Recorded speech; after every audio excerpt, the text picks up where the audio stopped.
નમસ્કાર. અત્યારે વીજ કંપની ગુજરાતના તમામ લોકોને ત્યાં વીજ મીટર ફિટ કરી દેવા ઉતાવળી થઈ છે. જ્યારે વીજ કંપનીનો કોઈ કર્મચારી તમારે ત્યાં વીજ મીટર નાખવા આવે ત્યારે તમારે એને કહેવાનું કે અમારા વિસ્તારમાં રહેતો ભાજપનો ધારાસભ્ય, ભાજપનો જિલ્લા પંચાયતનો સભ્ય, તાલુકા પંચાયતનો સભ્ય, નગરપાલિકાનો સભ્ય, ભાજપનો સંગઠનનો હોદ્દેદાર અને ભાજપના પેજ પ્રમુખને ત્યાં શું તમે સ્માર્ટ મીટર લગાડી દીધું?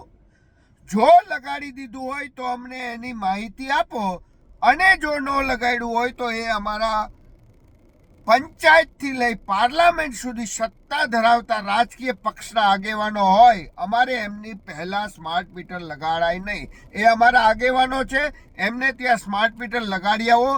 એ જો સ્માર્ટ મીટર લગાડે તો અમને વિશ્વાસ થાય કે અમારા આગેવાન, અમારા નેતા અને અમે જે રાજકીય પક્ષને પંચાયતથી પાર્લામેન્ટ સુધી સત્તા આપી છે એ રાજકીય પાર્ટીના કાર્યકરે સ્માર્ટ મીટર લગાડ્યું છે, એટલે અમારે પણ એ બાબત વિચારવું જોઈએ. એટલે વીજ કંપનીના કર્મચારીઓ તમામ ને અમે કહેવા માંગીએ છીએ કે ભાજપના કાર્યકરને ત્યાં, ભાજપના નેતાને ત્યાં, ભાજપના સંગઠનના હોદ્દેદારને ત્યાં પહેલા સ્માર્ટ મીટર લગાડો, પછી આમ પ્રજાને ત્યાં આવજો. જય હિન્દ, વંદે માતરમ, ભારત માતા કી જય.